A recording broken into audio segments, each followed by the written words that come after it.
বিপদে পড়বে চারদিকে। তাহলে হাদিসটি আবার সুন্দরভাবে শোনাই, আপনারা আজকে বাসায় গিয়ে আরো অনেকে শোনাবেন, বন্ধুদেরকে কালকে শোনাবেন। আমি আবার বলছি, তিরমিজির 2466 নম্বর হাদিস।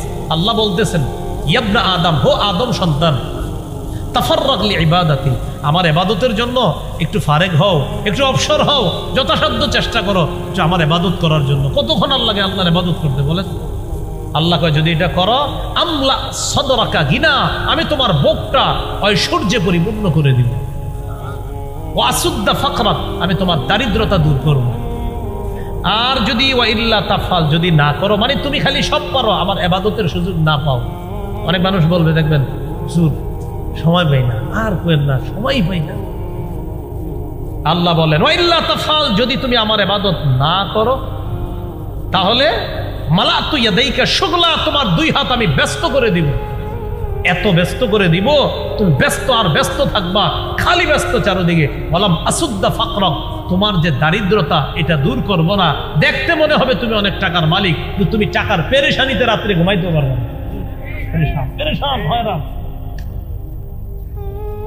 তাহলে ইবাদত করবো তো ইনশাআল্লাহ। বলেন তো 3 নাম্বার কি ছিল? দৈহিক ইবাদত। 4 নাম্বার কি? আর্থিক, টাকা পয়সা দান সদকা করা, আর্থিক ইবাদত। যাকাত দেওয়া, আর্থিক ইবাদত। যাকাত দেওয়া, আর্থিক ইবাদত। যারা অতীতের যাকাতগুলা দেন নাই, দিয়ে দিয়েন। রাসূলুল্লাহ সাল্লাল্লাহু আলাইহি সাল্লাম বলেন, মান আতাহুল্লাহু মালা, আল্লাহ যাকে সম্পদ দিয়েছে, ফালাম ইউআদ্দি যাকাতা, সে যদি যাকাত না দেয়, মুসিলা লাহু ইয়াউমাল কিয়ামাতি শুজাআন আকরা, কিয়ামতের ময়দানে এই যাকাতযোগ্য সম্পদ বিষধর সাপে রূপান্তরিত হবে। হওয়ার পর তাকে এইভাবে ফনা ধরে বলবে, আনা কানজুকা আনা মালুকা, আমি তোমার সঞ্চিত সম্পদ, আমি তোমার সেই মাল, যেই মালের যাকাত দেও নাই। 1 লাখ টাকা যাকাত আসছে, 30,000 টাকার শাড়ি আর লুঙ্গি কিনা ফেসবুকে উঠায়া, পরের দিন ফেসবুকে ছেড়ে দিছে ছবি উঠায়া, আলহামদুলিল্লাহ আজকে যাকাত আদায় করলাম, আর ফেসবুকে ছেড়ে দিছে। মানুষের জন্য কিছু করতে পেরে আমার খুব ভালো লেগেছে, এটা ফেসবুকে লেখে। কয় হাজার টাকার কিনছে? 30,000 টাকার। যাকাত ছিল কয় লাখ? বাকি কত আছে? সাপ বাকি আছে। কি বলেন? সাপ আনা কোন সাপ? কয় হাজার বাকি আছে? 70। বলেন 70। এই 70-এর পরে কোন সাপ?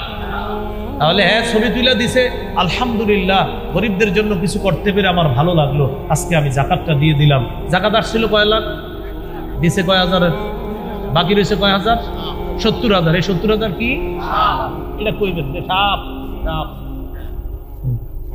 সাপ, বিষধর সাপ, এটা খাবেন। আল্লাহ আমাদেরকে হেফাজত করেন। আর্থিক ইবাদতটা আদায় করবেন। শেষ ইবাদত হলো আপনার আর্থিক এবং শারীরিক ইবাদত। আলেম ছাড়া অন্য কেউ বলেন তো কি হতে পারে? এটা হজ। কি হতে পারে? হজ। হজে গেলে টাকাও লাগে, শরীরও লাগে। এটা হলো আর্থিক এবং শারীরিক। রাসূলুল্লাহ সাল্লাল্লাহু আলাইহি সাল্লাম বলেন, মান হাজ্জা লিল্লাহ, যে আল্লাহর জন্য হজ করবে, আর হজের মধ্যে গিয়ে আপনার কোনো অশ্লীল কথাবার্তা ইত্যাদি বলবে না, রাজাআ কায়াউমিন ওয়ালাদাতহু উম্মুহু, এমন ভাবে সে তার দেশে ফিরে আসবে যেন তার মা আজকে তাকে জন্ম দিয়েছে।